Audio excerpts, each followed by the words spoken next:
Untuk memperingati peristiwa Isra Mi'raj 1445 Hijriah, Masjid Paripurna Al-Mujahidin bersama pemerintah Kecamatan Payung Sekaki mengadakan Tablik Akbar se-Kecamatan dan diisi oleh Ustadz Dr. Syafrinaldi SH. MH. Yang paling banyak isi dalam Quran itu apa? Yang paling banyak isi dalam Quran itu bukan hukum halal dan haram. Yang paling banyak isi Quran itu bukanlah perintah dan larangan. Yang paling banyak isi Quran itu bukanlah hak dan kewajiban. Yang paling banyak isi Al-Quran itu adalah kisah. Kisah para nabi, kisah para rasul, termasuk kisah orang-orang soleh di dalamnya. Kisah Nabi Musa alaihissalam, Allah sebut namanya 136 kali dalam Quran. Ceritanya diceritakan Allah ke dalam 12 juz Al-Quran. Kisah Nabi Ibrahim alaihissalam, Allah sebut namanya 69 kali dalam Quran. Ceritanya diceritakan Allah ke dalam 8 juz Al-Quran. Kisah Nabi Nuh alaihissalam, Allah sebut namanya 43 kali dalam Quran. Ceritanya diceritakan Allah ke dalam 4 juz Al-Quran. Kisah Nabi Isa alaihissalam, Allah sebut namanya 55 kali dalam Quran. Ada yang menggunakan kata Isa bin Maryam, ada yang menggunakan kata Isa alaihissalam. Allah ceritakan hampir ke dalam 2 juz Al-Quran. Adam alaihissalam disebut namanya 25 kali dalam Quran. Rasulullah SAW disebut namanya 25 kali dalam Quran. Kemudian kisahnya diceritakan Allah hampir ke dalam setiap surat dalam Al-Quran. Ada orang tanya dengan saya, kenapa kisah itu diceritakan paling banyak dalam Quran? Mestinya Allah menceritakan amal ibadah para nabi agar amal ibadah itu kita contoh dan kita tiru. Tapi Allah tidak menceritakan amal ibadah para nabi paling banyak, ada cuma 10%. Yang paling banyak Allah menceritakan itu kisah. Apa tujuan kisah ini diceritakan Allah dalam Quran? Pertama kata ulama, cerita ini sengaja diceritakan Allah dalam Quran. Kita sholat 5 waktu 1 hari 1 malam. Jumlah rakaatnya 17 rakaat. Setiap rakaat kita baca 1 surah namanya surah Al-Fatihah. Surah Al-Fatihah ini rukun sholat. Kalau ada orang sholat tidak baca surah Al-Fatihah, sholat mereka tidak akan diterima Allah. Sama seperti perempuan hamil, gugur kandungan sebelum melahirkan. Dalam surah Al-Fatihah ada ayat yang kita baca, ihdinas siratal mustaqim, siratal ladzina an'amta alaihim. Ya Allah, tunjukilah kami jalan orang-orang yang lurus, sebagaimana jalan orang-orang yang telah Engkau berikan nikmat. Jalan orang lurus itu jalan siapa? Jalan orang yang diberikan nikmat itu jalan siapa? Bukan jalan gubernur, bukan jalan wali kota, bukan jalan camat, bukan jalan lurah, apalagi jalan caleg, bukan. Jalan yang lurus itu Allah katakan 4 saja. 1, minan nabiin, jalannya para nabi, jalannya para rasul. Ikutilah jalan mereka. Kalau tidak sanggup mengikuti jalan mereka, ikuti jalan yang kedua. Wasiddiqin, ikuti jalan orang-orang yang imannya betul kepada Allah. Kalau tidak juga sanggup mengikuti jalan mereka, ikuti jalan yang ketiga. Wasuhada, jalan-jalan orang yang mengorbankan harta dan dirinya untuk agama. Kalau tidak juga sanggup mengikuti jalan mereka, ikuti jalan yang terakhir. Wasolihin, ikuti jalan orang-orang soleh yang tidak bermaksiat kepada Allah. Selesai. Makanya peristiwa Isra dan Mi'raj salah satu kisah-kisah Nabi dalam Al-Quran. Karena kalau kita belajar Isra dan Mi'raj dari dulu sampai mati, ceritanya tidak akan pernah berubah. Subhanallazi asra bi'abdihi lailan minal masjidil haram ila al-masjidil aqsa allazi barakna hawlahu linuriyahu min ayatina innahu was-sami'ul basir. Kisah Isra Mi'raj ini sampai hari kiamat tidak akan pernah berubah. Ini perjalanan kisah Nabi Muhammad sallallahu alaihi wasallam. Ada orang diskusi, ketika dalam diskusi keluar pertanyaan. Apa pertanyaannya Pak Ustaz? Tunjukkan dengan kami. Subhanallazi asra bi 'abdihi, maha suci Allah yang memperjalankan hambanya. Kenapa Ustaz mengatakan Rasulullah yang diperjalankan? Tidak ada nama Muhammad Allah sebut di sana. Allah katakan bi 'abdihi, hamba. Hamba Allah itu banyak Ustaz. Boleh jadi bukan Muhammad, tapi Musa alaihissalam. Boleh jadi Ibrahim alaihissalam. Dari mana bisa kita tahu itu Muhammad sallallahu alaihi wasallam? Mohon maaf, Karena asbabun nuzul ayatnya menuju pada peristiwa yang demikian. Kalau andai kata subhanallazi asra bi abdihi ini ditujukan untuk kisah Nabi Musa, ayatnya tidak akan seperti ini berbunyi. Kata ulama, kalau andai kata kisah ini ditujukan untuk Musa, ayat itu akan berbunyi subhanallazi asra bi abdihi lailan minal masjidil aqsa ilal masjidil haram. Kenapa? Karena Musa di kawasan Mesir, di kawasan negeri Syam.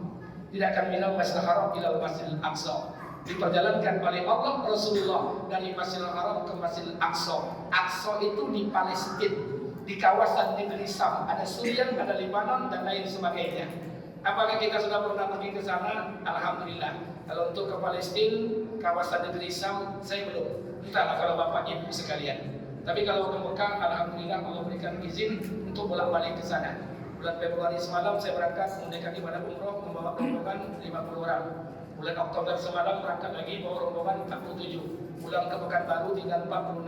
Meninggal dunia di Tanah Haram 1. Bulan November semalam berangkat lagi bawa jamaah 53 orang. Jadi alhamdulillah berapa jarak antara Mekah dengan negeri Syam dengan Masjidil Haram dan Masjidil Aqsa, kita coba cek di Google Map.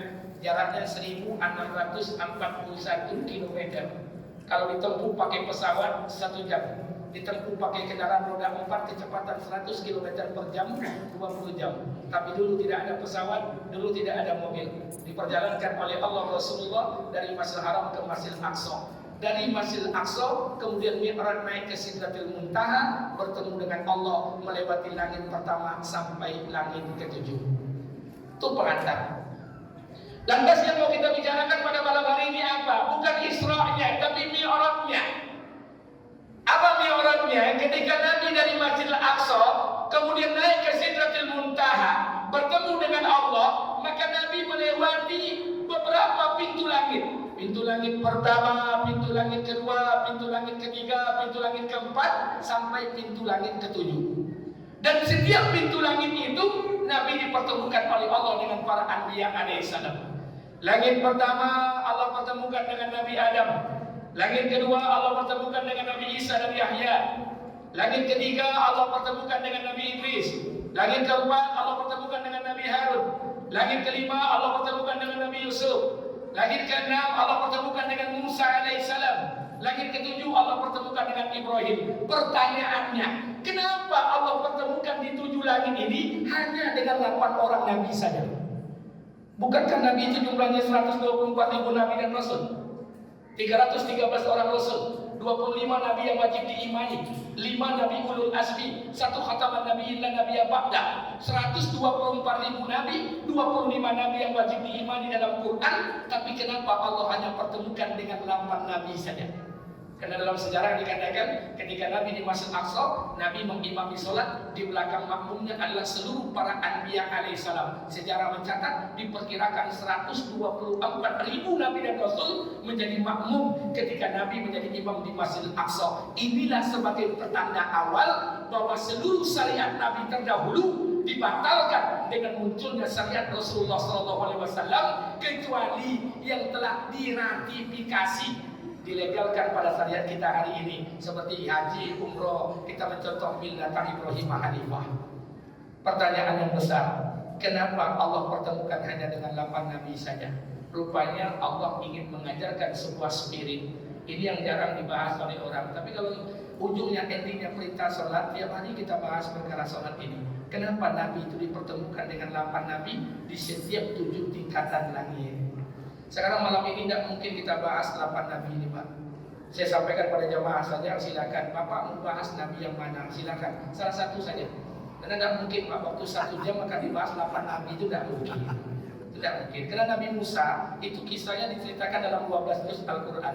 Kalau kajian rutin itu butuh waktu 18 kali pertemuan. Nah, kira-kira Nabi yang mana, Pak? Silakan, Pak. Sebut saja Nabinya. Pilih aja, atau memang dah hafal nama Nabi? Nama caleg hafal, Nabi dah hafal. Silakan, Bu. Ada yang tahu nama Nabi mana? Isa, Ibrahim, siapa lagi? No dah. Dulu apa Nabi dah? Tidak kenal. Silakan yang lain. Dari 125.000 bolehlah kita kembangkanlah seluruh Nabi. Orang apa Nabi yang tak rekod, silakan. Silakan kita ambil, nanti kita kaitkan dengan momentum Isra dan Mi'raj, spirit apa yang diambil. Kenapa Allah pertemukan Nabi itu dengan 8 Nabi? Kata ulama, seolah-olah Allah ingin mengajarkan kepada Nabi, hai Nabi, kalau kau dihina, dicaci maki, dipukul itu biasa. Nabi sebelumnya pernah terjadi. Tapi Allah ingin mengajarkan spirit kecerdasan intelek. Dipertemukan Allah Nabi Muhammad dengan para nabi, seolah-olah Allah ingin mengatakan, hai Muhammad, ini loh Adam, ini loh nabi-nabi, dia punya umat, nanti umatmu perangainya mirip dengan perangai umat mereka. Jalan keluarnya ini loh jalan keluarnya, ini loh solusinya. Maka diperlihatkan oleh Allah para nabi dipelajari. Baik, Nabi mana Pak? Nabi Yusuf, tahu dengan ganteng Nabi Yusuf. La ilaha illallah. Sekarang dari saya saja, karena mohon maaf, ini waktu singkat, kalau ingin lama nanti ya kita buat kajian rutin saja, terserah nanti kita atur jadwal. Kita ambil satu kisah yang kita kaitkan nanti dengan Isra dan Mi'rajnya Nabi. Baik. Nanti saya sandingkan dengan Pilpres. Pak Kapolsek, Pak Camat, saya kaitkan Pak ya, dengan Pilpres kita agar pemilu kita damai. Ada satu Nabi yang namanya paling sedikit Allah sebut dalam Quran. Saking sedikitnya namanya ini, Allah tidak menceritakan perjuangan pengorbanannya, tapi Allah hanya berikan predikat sandangan kepada gelarnya, diberikan status. Nabi itu disebut namanya cuma 2 kali dalam Al-Quran, beda dengan Nabi lain. Karena Nabi yang paling banyak Allah sebut bukan Nabi Muhammad. Yang paling banyak Nabi disebut namanya oleh Allah dalam Quran, Musa, 136 kali dalam Quran. Tapi Nabi ini hanya disebut namanya 2 kali dalam Quran. Kisahnya diceritakan hanya menyandang predikat saja dari Allah. 2 kali diulang oleh Allah dalam Al-Quran. Nabi itu menjadi makmum ketika Nabi melaksanakan sholat di Masjidil Aqsa ketika akan Mi'raj. Salah satu Nabi itu bernama Nabi Zulkifli alaihi salam. Kita akan bahas apakah kaitannya dengan Isra dan Mi'raj. Dan Nabi Zulkifli alaihissalam adalah Nabi yang diturunkan Allah di daerah Damaskus. Damaskus itu sekarang ibu kota Suriah. Berapa lama Nabi Zulkifli diberikan kesempatan hidup oleh Allah di muka bumi? Para ulama sejarah mencatat, Ibnu Katsir dalam Qasasul Anbiya yang dikarang oleh Imam Ibnu Katsir, umur Nabi Zulkifli ini 60 sampai 75 tahun. Jadi mulai ke bawah Nabi itu mulai ketek umurnya Pak. Ada umurnya 3000 tahun. Di luar dihitungan umur dalam surga. Nuh alaihissalam, walaqad arsalna Nuhan ila qaumihi falabisa fihim alfa sanatin illa 50 ama. Kami turunkan Nuh alaihissalam berapa lama? 1000 tahun dikurang 950 tahun. Ibrahim punya umur 175 tahun. Hud punya umur 190 tahun. Soleh punya umur 211 tahun. Tapi Zulkifli hanya diberikan umur 60-75 tahun. Nabi Zulkifli ini dimakamkan menurut 3 pendapat. Jadi pendapat itu 3. Yang pertama, Nabi Zulkifli dimakamkan di daerah Kafal. Kafal itu 130 km dari ibu kota Baghdad atau di pesisir sungai Efrat. Yang kedua, Nabi Zulkifli dimakamkan di kawasan Palestina. Yang ketiga, Nabi Zulkifli dimakamkan di Suriah. Ada orang tanya, Pak Ustadz, yang mana yang batu mata wa? Kita tidak bisa memastikan, Pak. Kenapa? Tidak tahu. Karena jangankan makam para nabi, makam orang soleh saja kita tidak bisa buktikan. Satu, Syekh Burhanuddin di Kuntu Adoyo Syekh Burhanuddin. Digunakan Pariaman, ambulah sampai ke situ Basmojo Syekh Burhanuddin. Ke Kota Lamu Pasir Pangarayan, di tengah jalan di bola-bola itu jalan Syekh Burhanuddin. Yang mana yang betul? Yang paling tua Syekh Burhanuddin di Kuntu. Yang diulakan Pariaman Syekh Burhanuddin murid daripada Syekh Abdul Rauf Al-Singkili Al-Fansuri. Ulama penasihat ulama terbesar kerajaan Narasinga II Indragiri, mencakup wilayah Kuantan Singingi. Murid daripada Syekh Ahmad Kusasi dan Punani. Dia punya murid kesayangan namanya Syekh Abdul Rauf Al-Singkili Al-Fansuri. Mazhabnya Syafi'i, tariqahnya Satariyah. Punya murid 2 orang. Satu namanya Abdullah Muhammad Al-Fatani, dikirim ke Thailand. Satu lagi Syekh Burhanuddin, dikirim ke Ulakan. Makanya kalau Bapak ke Talu Kuantan, masuk kota Talu, lihat gedung sebelah kiri, ada namanya gedung Abdul Rauf. Itu diambil daripada Abdul Rauf Al-Singkili Al-Fansuri, ulama besar, guru daripada Syekh Burhanuddin. Syekh Burhanuddin yang di kota Lampung, ayo tidak ada lihat. Itu silakan saja, namanya sejarah. Sejarah boleh-boleh saja, karena makom itu tidak mesti harus kuburan. Bapak pergi umroh, di samping Ka'bah ada makom Ibrahim. Apakah kuburan Ibrahim? Tidak.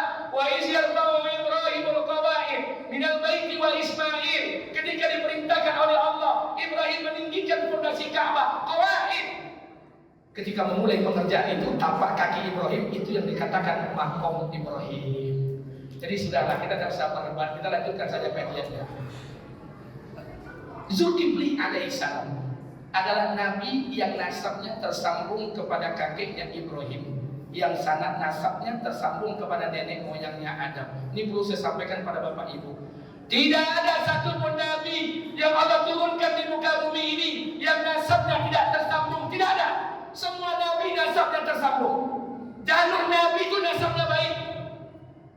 Jadi kalau ada Isra Mi'raj atau orang acara Maulid Nabi, Pak Ustaz, kami memperingati ini sebagainya, Ustaz, kami dengar kajian. Ada ayah Nabi, maaf Ustaz, ayah Nabi masuk neraka, ibu Nabi masuk neraka. Kalau ada orang mengatakan ayah Nabi masuk neraka, ibu Nabi masuk neraka, sungguh dia tidak beradab dengan orang tua Rasulullah SAW.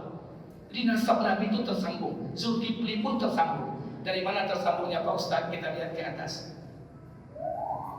Adam punya anak 40 orang. Lahir sepasang, lahir sepasang, lahir sepasang, lahir sepasang. 20 kali kelahiran. Kalau sempat bini awak punya anak sampai puluhan, tak Adam itu lahir sepasang, 40 orang.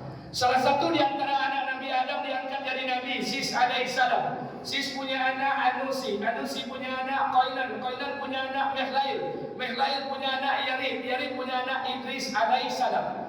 Idris punya keturunan Mutasalim, Mutasalim punya anak Lami, Lami punya anak Nuh alaihissalam. Nuh punya 4 orang anak, Kan'an, Sam, Ham, Yafid. Kan'an dihancurkan Allah, tinggal 3 anak, Sam, Ham, dan Yafid. Dari Sam lahir Al-Faksad, Al-Faksad punya anak Saleh, Saleh punya anak Abil, Abil punya anak Falik, Falik punya anak Ra'u, Ra'u punya keturunan Sarud. Dari Sarud ini lahirnya anak Nahur, dari Nahur ini punya anak namanya Azar. Atau ada yang menyebutnya Tara. Azar Tara ini punya anak namanya Ibrahim alaihissalam.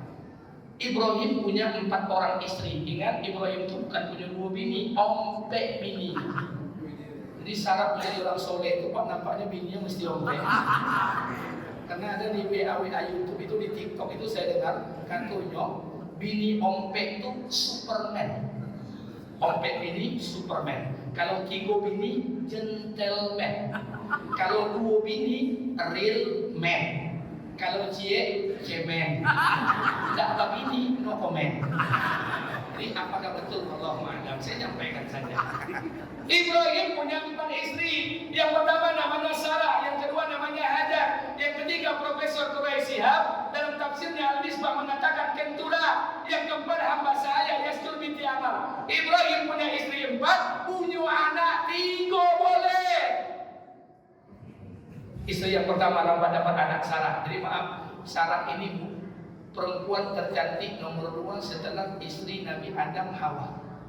Saya mendengar kisah itu dibacakan, saya terbayang sama saya. Perempuan tercantik nomor 2 setelah istri Nabi Adam. Saya bayangkan, tidak terbayang. Kenapa? Karena tidak ada riwayat yang mendukung tentang fisik Sarah.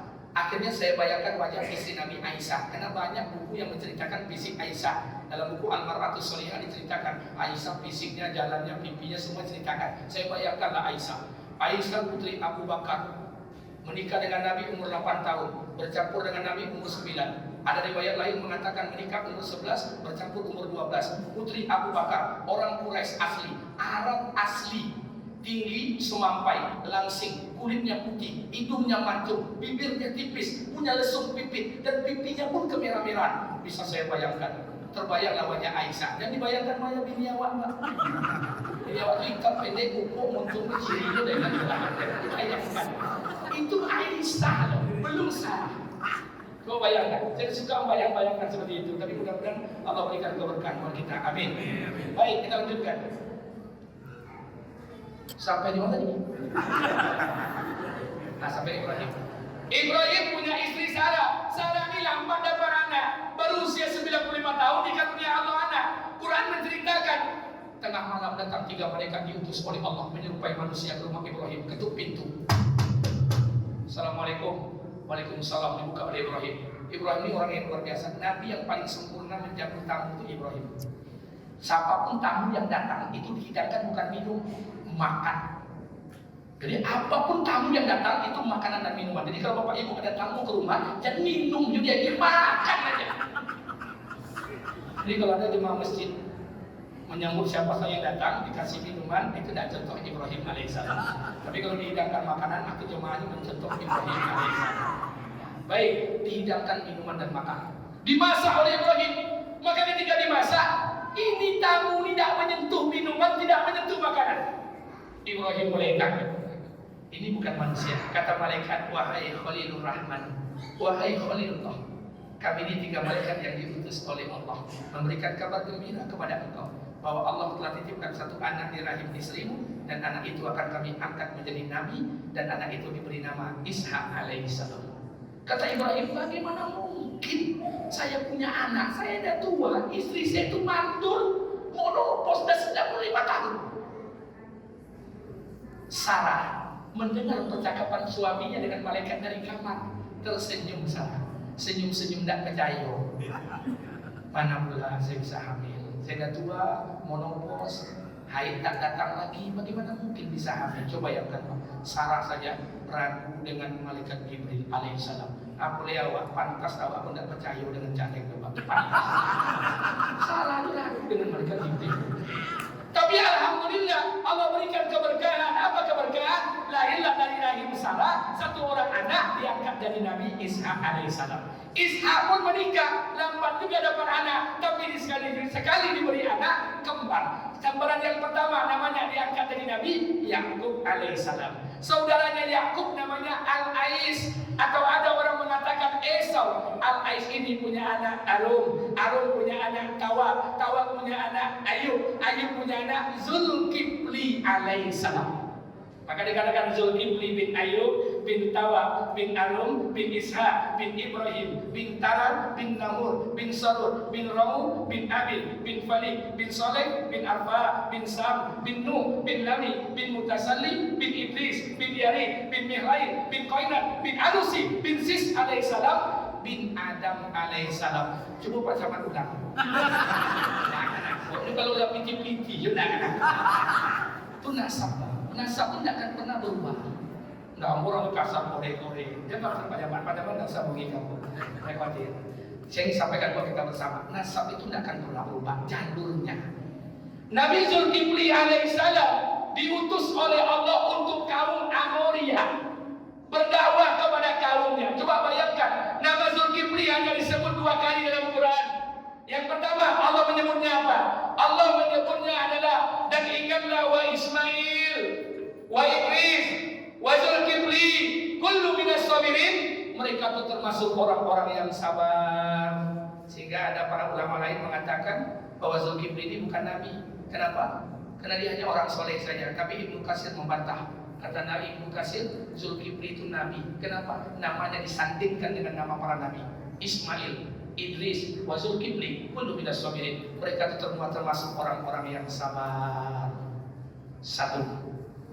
Kenapa Nabi Zulkifli ini termasuk orang yang sabar? Karena kesabaran Nabi Zulkifli ini diwariskan dari ayahnya.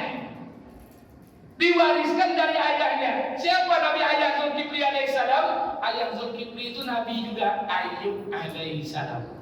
Jadi ayahnya Nabi, Ayub punya anak, anaknya Nabi Zulkifli. Makanya mohon maaf, kesabaran sifat ayahnya turun kepada anaknya. Makanya mohon maaf, kata Gus Bahar, saya ngaji di Rembang, di Magelang.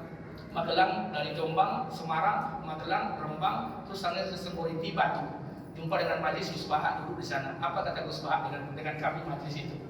Barokahnya umat ini, kalau ada ayahnya pendosa berbuat zina, apalagi kalau bahasa orang bilangnya perangai ayahnya mantiko ciri, tapi ayahnya punya niat untuk berubah, ingin hijrah, maka Allah tutup keburukan ayahnya, di stop sampai di sana. Tidak Allah wariskan kepada anaknya. Maka jangan heran dari ayahnya mantan preman, anaknya hafiz dan hafizah. Jangan heran ayahnya anak orang-orang dugem, lahirlah anaknya penghafal Quran. Tapi kebaikan akan tetap mengalir kepada anaknya. Sifat sabar Zulkifli mengalir dari ayahnya. Nabi Zulkifli ayahnya Nabi Ayub alaihissalam. Ayub punya anak Nabi. Jadi anak beranak Nabi itu biasa Pak. Zulkifli Nabi, ayahnya Nabi. Ayahnya presiden, anaknya calon presiden itu biasa. Tidak usah cemeh-cemeh Pak, biasa. Dia punya kesempatan, punya masa, punya waktu. Awak kan yang mencemeh itu kena awak tak punya jabatan. Kalau bapak mohon maaf Pak, lakinya gubernur, bininya nak calon gubernur, itu biasa. Ayahnya nak wali kota, minantunya nak wali kota itu biasa. Kalau bapak jabatan kepala dinas, mulai dari adik, semondo, bunuh kandung, tetangga, pasti bapak masukkan ke dinas itu. Iya atau enggak? Ini kan dia orang coba aja itu masalahnya. Jadi itu biasa saja. Tidak usah terlalu dikit-dikit, biasa. Momennya ada, kesempatan ada, persoalan dipilih dan pilih bukan urusan kita. Jadi tidak usah digunting-guntingkan lagi. Habis persoalan ayah Nabi, anaknya Nabi. Kesabaran Nabi Ayub diturunkan oleh Allah kepada anaknya Zulkifli. Dari mana datang kesabaran Ayub? Nih, ingatkan saya. Ayub itu nabi yang nabi yang kaya di bawah Nabi Sulaiman. Jadi kalau ada yang mengatakan Ayub itu miskin, dia bohong. Ayub itu nabi yang kaya, kekayaannya di bawah Sulaiman. Apa kekayaan Nabi Ayub? Diberikan oleh Allah binatang ternak yang sangat banyak, ratusan ribu. Kebun kurma yang sangat luas. Istrinya cantik, namanya Siti Rahmah. Punya anak tak tanggung-tanggung, 12 orang. Berapa lama Nabi Ayub diberikan kenikmatan hidup oleh Allah sambil beribadah? 20 tahun.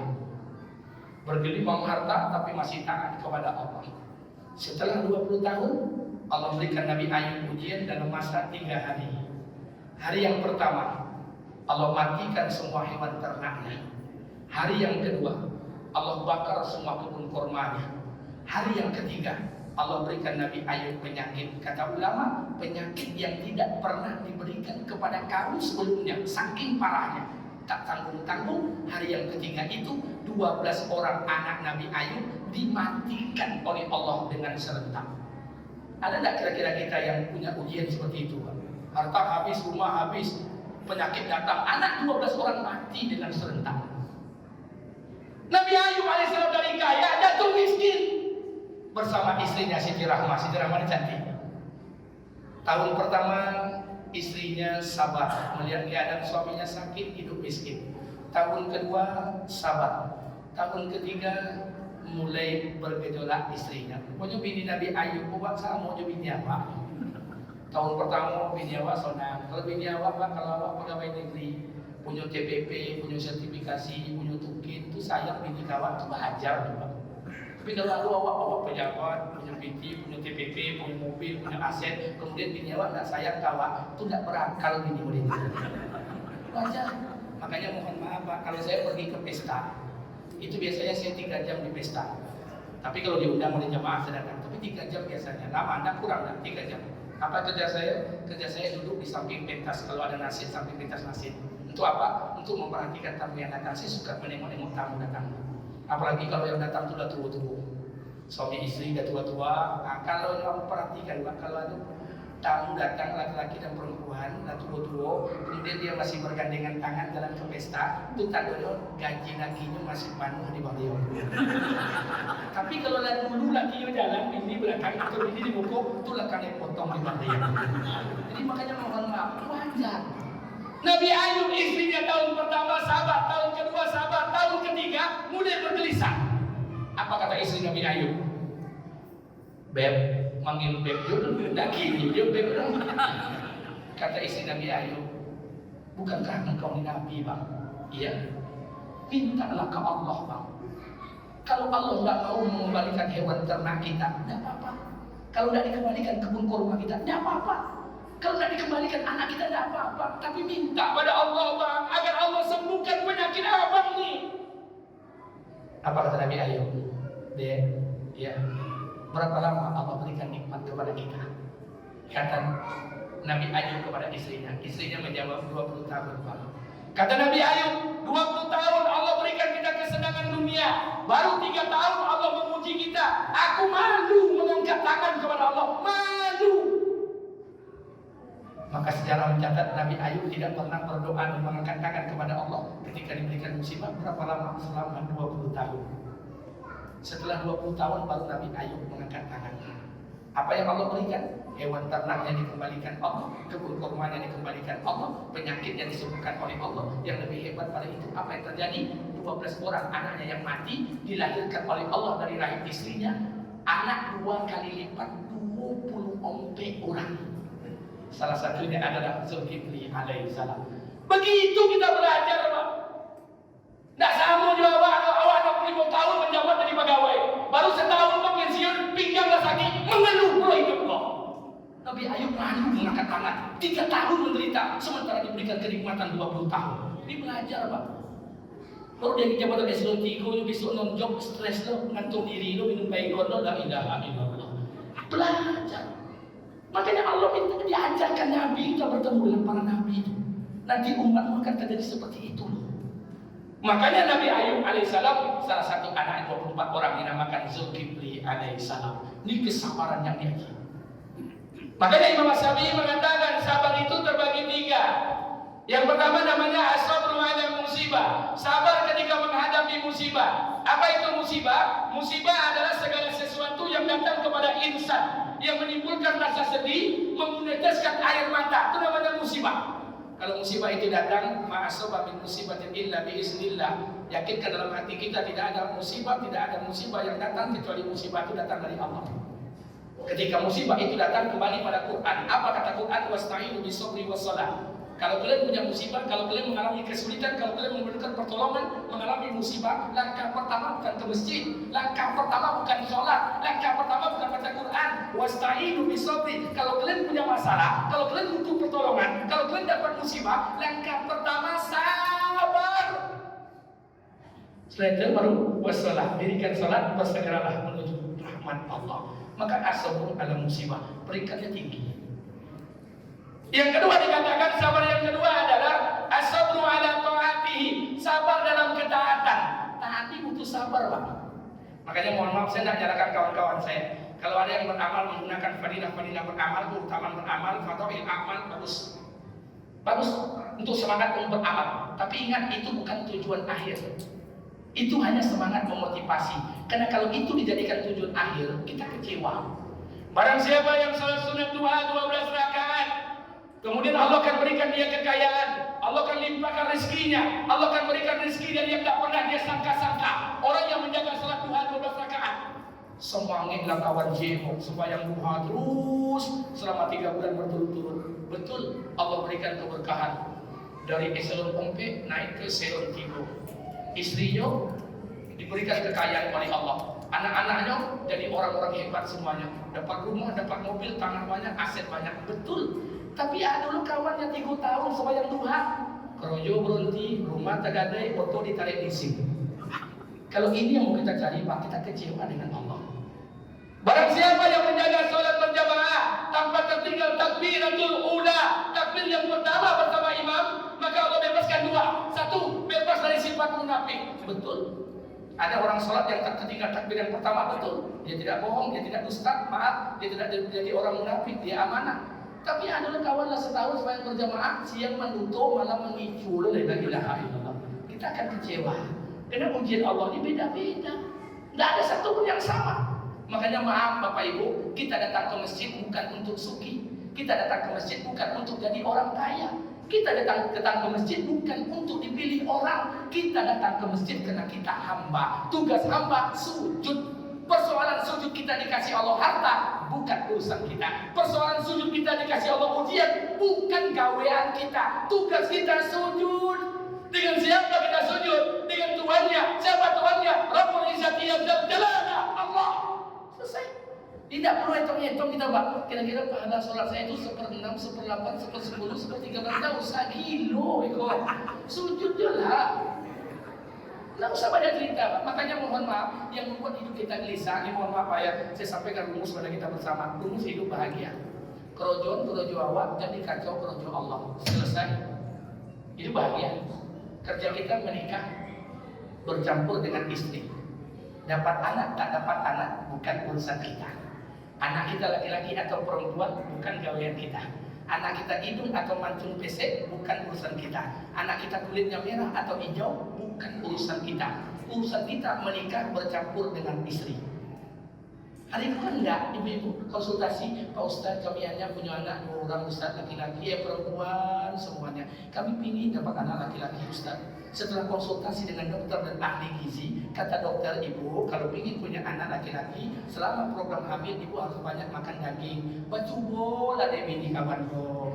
Hamil makan daging, makan daging, makan daging. Ketika melahirkan, lahir anak ndak jantan, ndak betina, bencong lagi. Kenapa lah ngaco menuju Allah? Kerja kita nih Pak, kerja saja. Urusan kerja kita dihadiahkan Allah jadi pejabat. Alhamdulillah. Nggak jadi pejabat, nggak ada masalah. Sama dengan saya Pak. Tugas saya ceramah. Saya tidak pernah ceramah sama orang. Saya ceramah tidak pernah mikirkan amplop. Kenapa? Karena amplop lah dipikirkan dari pengurus masjid. Dia menjadi masalah. Kalau ustaz lah pikirkan isi amplop ini masalah. Kita udah ngacau kerja Allah. Jadi kacau. Jadi kerja apa? Jadi kacau kerja Allah. Pak RT urus RT. Kan jadi tim sukses. Ya, camat urus kecamatan. Nggak usah pasang kaki tinggu. Ya, kita dikacau kerja kita, jangan kacau kerja Allah. Selesai hidup ini tenang, aman. Ada jemaah ngomong sama saya ceramah di Harapan Raya. Subuh hari yang kajian subuh. Apa katanya? Ustaz, udah 2 tahun bisa ceramah di masjid kami. Rata-rata Ustaz kajian itu honornya 700, 800, 1 juta. 2 kali maghrib sama subuh. 2 juta Ustaz 1 hari. Kajian rutin tetap saja. Dikali 1 bulan, berarti 60 juta. Agak 7 bulan dia Ustaz nabung. Itu Ustaz udah bisa beli mobil Pajero. Tapi saya tengok Ustaz dah 2 tahun ini mobilnya Brio ke Brio. Kadang jemaah aku munculnya berciri. Tak tahu tak. Dia dirayunya Ustaz. Kalau Ustaz ini juga manusia. Saya tanya, mobil Pajero sama mobil Brio kalau masuk lubang sama-sama ngerem atau tidak? Ngerem. Kalau kone polisi tidur itu kira-kira berhenti atau tidak? Berhenti. Kalau ada auto polisi tidur atau lubang kemudian jalan rata semuanya, aku boleh untuk bisa pagi. Jadi tidak usah kita biasa saja. Makanya uang 2 juta untuk hidup cukup, tapi uang 2 miliar untuk lifestyle gaya hidup tidak akan pernah cukup. Kita belajar. Lanjut. Yang ketiga, apa sabar yang ketiga? As-sabru ala maksiat, sabar untuk tidak bermaksiat. Kita punya potensi bermaksiat, kita punya peluang bermaksiat. Maaf, saya contohkan. Di saku sebelah kiri saya ada uang 10 juta. Di saku sebelah kanan PT 10 juta. Di rekening amor PT 2 miliar. Keluar dari rumah pakai mobil Pajero Dakar 4x4 Matic, kaca film 80%. Pakai celana jeans, pakai baju kelinci 2 Playboy, pakai topi DKNY, Dekuro nih. Keluar dari rumah pas sedang baca kaklo seketik sama bini. Sampai di mall mangkal bersuara dengan mantan cewek SMA. Kasirok darah. Cerita-cerita pengalaman dan sebagainya terjadilah maksiat sampai check in di hotel berzina dan sebagainya. Saya punya peluang. Memang setan itu memang hebat, manajemen momennya hebat. Tapi di saat bapak punya tidak bapiti, tidak punya uang, tidak punya mobil, sedang mesra sama istri, setan tidak pertemukan itu. Tapi ketika bapak bapiti, ortu ado, kesempatan ado, sedang baca seketik sama bini, pas momen yang paling baik. Terjadi maksiat. Kalau saya bisa menahannya maksiat, menahan untuk tidak berzina, asal ada maksiat, pahalanya besar. Saya punya peluang untuk itu. Makanya Bapak Ibu jangan gelisah. Kalau diberikan Allah kemiskinan, jangan mengeluh. Kalau Allah berikan kita miskin, tandanya Allah sedang menutup salah satu pintu dari pintu-pintu maksiat. Kan tidak mungkin orang miskin berselingkuh. Kalau ada miskin berselingkuh, tidak mau tak ada. Kapan saya ke cewek itu? Di mana boleh ke hotel? Di rokok aja tidak ada. Ini pelajaran. Jadi jangan mengeluh. Hidup ini biasa saja. Makanya mohon maaf, as-sabru ala maksiat, sabar untuk tidak bermaksiat diajarkan. Kemudian Allah menceritakan lagi, wazkur, dan ingatlah wal Ismail wal Ilyasa wa Zulkifli kullu minal akhyar. Ismail diulang lagi oleh Allah, diganti namanya wa Ilyasa wa Zulkifli kullu minal akhyar. Mereka semua orang-orang yang terbaik. Tadi orang sabar, sekarang orang yang terbaik. Makanya mohon maaf, jangan heran ketika Nabi Isra masuk ke langit pertama bertemu dengan Nabi Adam. Nabi kaget, siapa itu? Itu Adam, kata Jibril, nenek moyang kamu. Inna awwala baiti wudi'a lin-nasi lalladzi bi Bakkah mubarakah wa hudan lil alamin. Ka'bah pertama bangun itu dia. Oh, ini Adam. Adam tuh duduk di di sekumpulan manusia yang sangat banyak. Menoleh sebelah kanan tertawa, menoleh sebelah kiri menangis. Kata Nabi, wahai Jibril, kenapa nenek moyang Adam itu kalau menoleh sebelah kanan dia tertawa, menoleh sebelah kiri dia menangis? Kata Jibril, dia duduk di kalangan keturunannya. Ketika dia tengok di sebelah kanan, banyak keturunannya masuk surga, dia tersenyum. Ketika dia duduk menoleh ke sebelah kiri, dia lihat banyak keturunannya masuk neraka, dia menangis. Semuanya sama-sama keturunannya. Ini spirit buat kita, Pak. Tengok ke sebelah caleg lain, partai lain, sana awak juga. Tengok di sebelah kiri, sana awak juga. Kenapa mesti kontok-kontokan?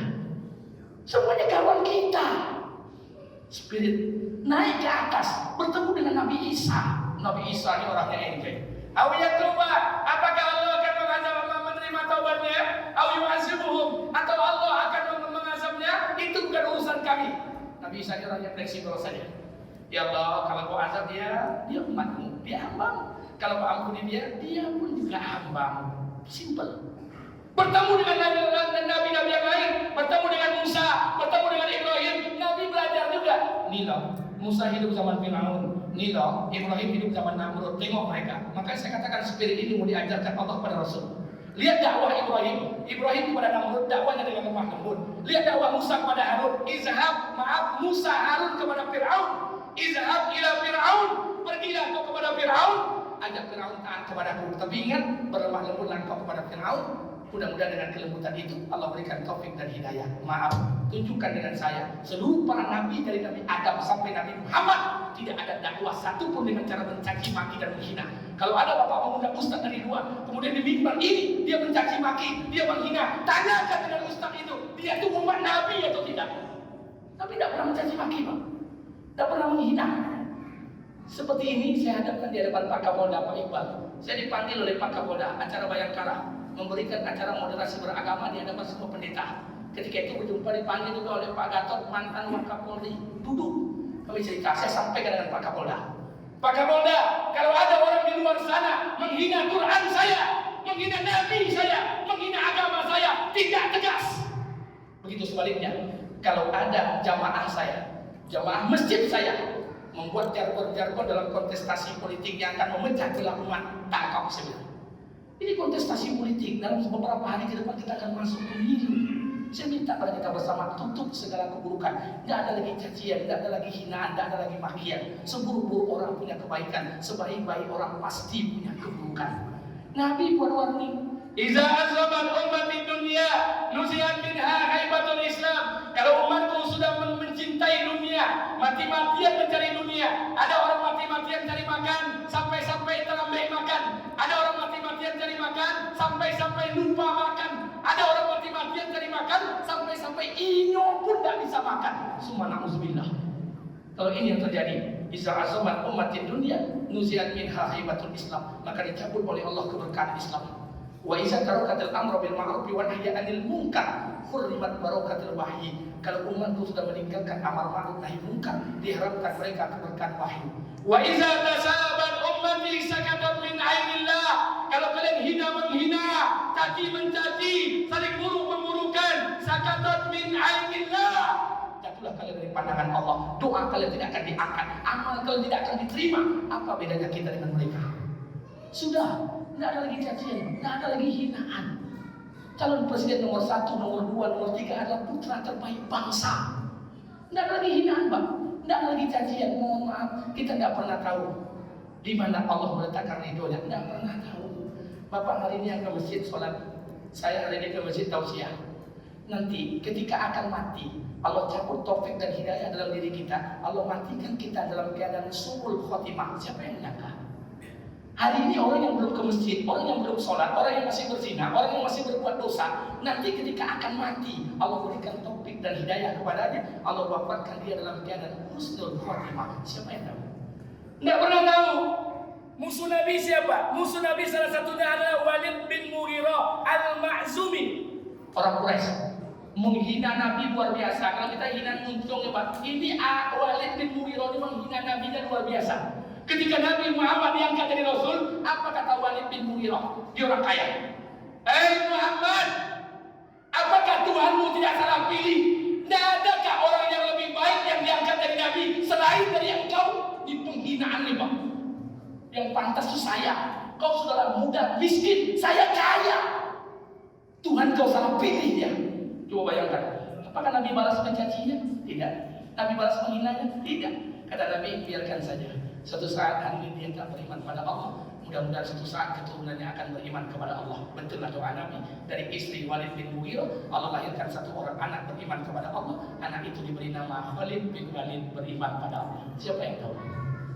Abu Jahal yang setiap hari memikirkan bagaimana mau bunuh Nabi. Bapak baca Qasasul Anbiya, Bapak baca Hikayatus Sahabat.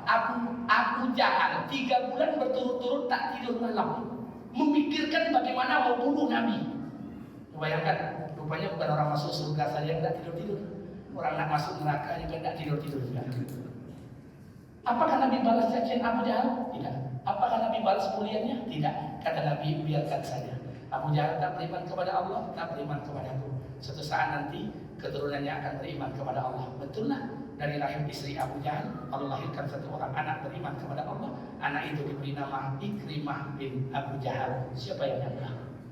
Jadi kita tidak boleh menjudge orang, tidak boleh menjadi hakim untuk menghakimi amalan orang, karena kita tak pernah tahu hasil akhir sebuah kehidupan. Iblis, kalau disuruh dia menyampaikan nasab para nabi, mulai zaman Nabi Adam alaihissalam sampai Nabi Muhammad, iblis di luar kepala. Kenapa? Iblis tahu setiap nabi yang diturunkan.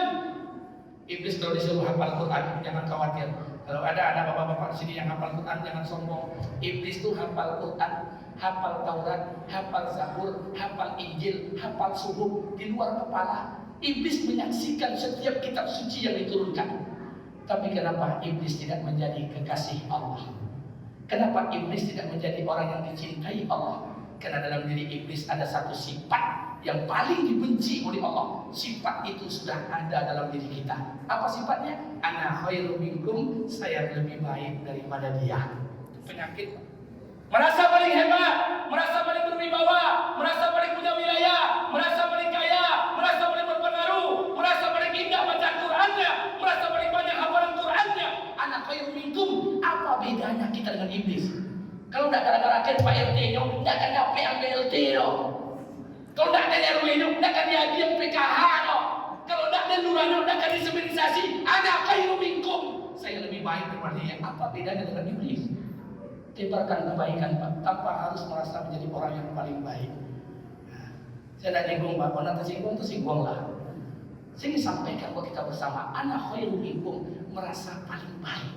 Sudah, tebarkan kebaikan tanpa harus merasa menjadi orang yang paling baik. Hati-hati. Karena bulian, cacian, makian akan menimbulkan kebencian.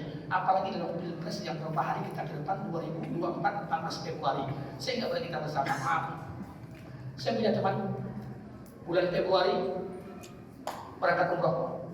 Dia, istrinya, 3 orang anaknya. Sampai sekarang belum pulang. Raya Haji semalam dia telepon saya. Lewat telepon saudara. Assalamualaikum Ustaz, Waalaikumsalam. Ente ini berangkat umroh atau pindah rumah? Dia bilang saya umroh Ustaz. Kenapa tidak pulang-pulang? Pisah ente, pisah apa? Ustaz, saya mungkin telepon Ustaz terakhir kali. Besok saya akan ganti nomor Saudi. Maaf saya saja. Insya Allah Ustaz, saya tidak pulang lagi ke Indonesia. Kenapa? Saya mau tinggal di Mekah Madinah saja Ustaz. Saya tidak nyaman tinggal di negeri kita. Kenapa tidak nyaman? Negeri kita tidak jelas Ustaz. Negeri tauhid, pemimpinnya tauhid, sistemnya orang kafir. Saya tidak nyaman Ustaz. Saya mau tinggal di Mekah Madinah saja. Dia lupa di Mekah Madinah itu Abu Jahal dan Abu Lahab dilahirkan. Saya tidak itu yang saya bahas, Pak. Yang saya bahas ada anak negeri kita, ada kawan sebangsa kita membenci negerinya sendiri. Ini dakwah siapa? Dan siapa yang bertanggung jawab pada dakwah ini?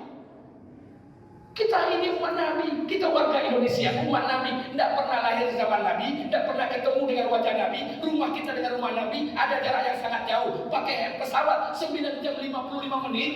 Kita umat Nabi, bukan level sahabat. Kita umat Nabi, bukan level tabi'in. Kita umat Nabi, tinggal di negeri kita tercinta, mencari nafkah di negeri ini, dan insya Allah kita wafat di negeri kita tercinta ini. Jangan kalian benci negeri kalian. Ini penyakit kita, Pak. Ada anak negeri yang membenci negeri sendiri. Ini dakwah siapa? Saya mau tanya kepada kita bersama, Pak. Apa alasan kita bisa membenci negeri kita? Tidak ada. Saya minta kepada kita bersama, Bapak baca sejarah. Di bawah tahun 1300, di atas 1200. Ada kerajaan besar di Indonesia, di Nusantara ini, namanya kerajaan Singosari. Singosari itu menaklukkan 3 kawasan, Mongol, Parsia, sebagian daerah Jazirah. Sampai-sampai maaf, peradaban kita di Nusantara ini peradaban yang paling tinggi. Maka jangan heran kalau Bapak jalan ke Eropa, aku sesekali Pak kalau banyak uang jalan ke luar negeri. Ambo kok tampang, ambo buruknya Pak, hobi aku ke luar negeri. 2003, 2006, 2009, aku jalan ke 9 negara di Asia, Singapura, Thailand, Malaysia, Laos, Myanmar, Vietnam, Kamboja, Sri Lanka. Kalau tidak mau tanya karena corona, aku berangkat ke 7 negara di Eropa. Makanya kalau punya PT, punya jabatan, PT banyak, ambil ganda, foto banyak ayat, jalan ke luar negeri, ikut tampang-tampang artis, jalannya Pulau Cinta, Sungai Gelombang, Palu Kanda, kampungan, tampang kota, seluruh desa. Jangan ke luar negeri, biar tahu kita tempat bersejarah. Makanya mohon maaf, kalau Bapak pergi ke Eropa, di Eropa itu ada alat musik tertua, namanya gitar, terbuat dari kayu dan tali. Di Arab ada alat musik tertua, namanya terbang, terbuat dari kayu dan kulit. Indonesia punya alat musik tertua, namanya gamelan, orang Jawa menyebut, itu terbuat dari logam. Orang Oju menyebut obong, orang Kwansing menyebut talempong.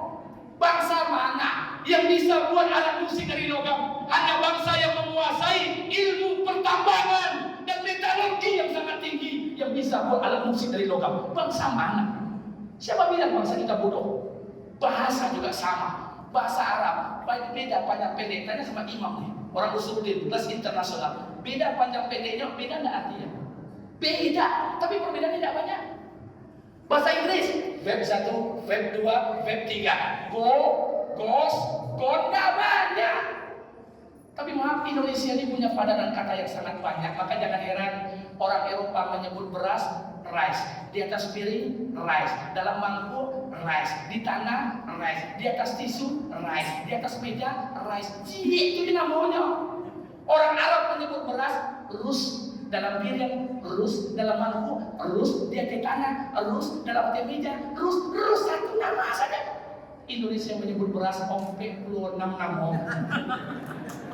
Di sawah padi nama, dipanen gabah nama, digiling boge nama, dimasak nasi nama, tambahnya air bubur nama, masuk plastik lontong nama, masuk daun kelapa katupe nama, tagodang api angin kok namanya. Masyarakat segetek 5 namanya. Tunjukkan dengan saya, mana bangsa yang bodoh itu? Orang bodoh yang berani menghina negerinya sendiri. Jangan menghina bangsa kalian ini. Kita hidup di negeri, insya Allah kita akan sahih di negeri kita tercinta ini. Terakhir saya ingatkan buat kita bersama, Bapak Ibu yang dimuliakan Allah Subhanahu Wa Taala. Ini penting saya ingatkan. Maka Nabi diperkenalkan dengan para nabi lain. Umatmu nanti akan seperti itu. Ini cara penanggulangannya, ini solusinya. Maka saya minta kepada kita bersama, jangan lagi hina menghina, jangan lagi caci mencaci. Saya ingatkan buat kita bersama, merasa soleh adalah sebuah kesalahan, merasa salah adalah hakikat sebuah kesolehan. Baik menjadi orang penting, tapi jauh lebih penting lagi kalau kita menjadi orang yang baik. Buat semua pemilih-pemilih, tanggal 14 ini kita akan pilpres dan pileg. Saya ingatkan, memilih pemimpin sesuai syariat Islam adalah kewajiban kita. Tapi ingat, menghina calon yang lainnya tidak ada tuntunan dari Rasulullah SAW. Tidak bisa kita memilih tanpa harus menghina. Tidak bisa kita memilih tanpa harus mencaci maki. Berbeda pilihan, jadikan alasan untuk tidak saling mencaci, tapi saling mencintai. Perbedaan pilihan, jadikan alasan untuk tidak saling membuli, tapi saling menyayangi. Perbedaan pilihan, jadikan alasan untuk tidak saling memukul, tapi kita saling merangkul. Dari segi kebaikan kita sama, dari kerangka kebangsaan kita setara. Seburuk-buruk orang pasti ada kebaikannya, sebaik-baik orang pasti ada keburukannya. Kalau ini yang kita amalkan, Masya Allah, ini yang kata Allah dalam Al-Quran. Man aslama wajhahu lillah wa huwa muhsin falahu ajruhu inda rabbih wa la khaufun 'alaihim wa la hum yahzanun. Barang siapa yang menyandarkan urusan bulan-bulan kepada Allah, dia sandarkan bulan-bulan, wa huwa muhsin, dia buat yang terbaik, wa la khaufun 'alaihim wa la hum yahzanun. Allah cabut di hatinya rasa takut dan tak akan pernah bersedih hati. Maka yang boleh malam hari ini minta ampun pada Allah. Bapak Ibu sudah mengenal semua calon, sudah. Sekarang dekatkan diri kita dengan Allah, jadikan kita orang yang terbaik di hadapan Allah. Kalau kita beriman kepada Allah, laki-laki dan perempuan, maka nanti sebagai hadiah Allah akan lahirkan pemimpin yang terbaik. terbaik di negeri kita yang tercinta ini. Amin. Amin ya rabbal alamin. Tapi ingat, pemimpin cerminan rakyatnya. Kalau rakyatnya tukang kijo, pemimpinnya panduto. Kalau rakyatnya tukang olah pasang kaki dua, pemimpinnya tukang kijo pasang kaki tiga. Yang mau diperbaiki itu kita, Pak. Perbaiki, bersegeralah menuju rahmat Allah. Nanti Allah berikan hadiahnya. Oh, yang pemimpin nomor 1, nomor 2, nomor 3 kekurangan kelebihan dah usah lah, Pak. Awak nak kerja tukang tu kacau je lah semen. Jadi sok-sok dah deh. Taman SD kerja tukang nak dikacau semen, duduk di kedai kopi lebih hebat daripada pimpinan partai. Sudahlah. Bicara itu sesuai porsi saja. Kita doa pada Allah, minta pada Allah, niatkan ya Allah, saya nanti mencoba siapapun dia, jadikanlah pemimpin yang terbaik ya Allah di negeri kita yang tercinta ini. Kalau seperti ini Pak, indah, maaf Pak, di mana kita bisa indah beragama? Bapak pergi umroh sekarang Pak, pergilah umroh sekarang Pak. Bapak jangan coba-coba pergi umroh pakai sal Palestina, jangan coba-coba pakai kopi yang merek bendera Palestina. Bapak kena tangkap, berlaku hukum negara setempat. Kenapa Saudi membuat kebijakan seperti itu? Bukankah Saudi itu tempat Nabi kita lahir? Bukankah Saudi tempat Nabi kita dimakamkan? Apakah kita harus benci Saudi? Tidak. Itu kebijakan negara mereka. Indonesia ini aman. Mau sholat pakai sal Palestina boleh. Mau galang dana siap bantu Palestina bagus. Mau pakai kopiah Palestina boleh. Mau bawa bendera Palestina kemana-mana tidak ada masalah. Bendera Palestina dibawa kemana-mana. Bendera awak tidak pernah dipasang di rumah. Tapi kan tidak pernah kita hibur Pak.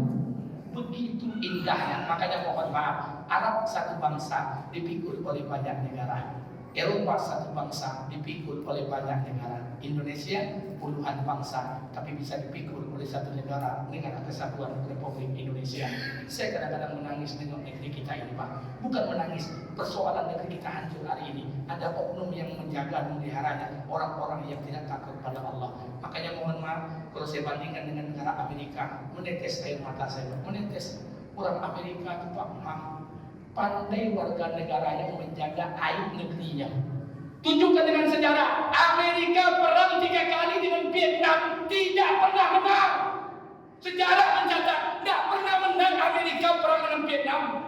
Orang Amerika takut sejarah buruk ini diketahui oleh anak keturunannya. Malu mereka.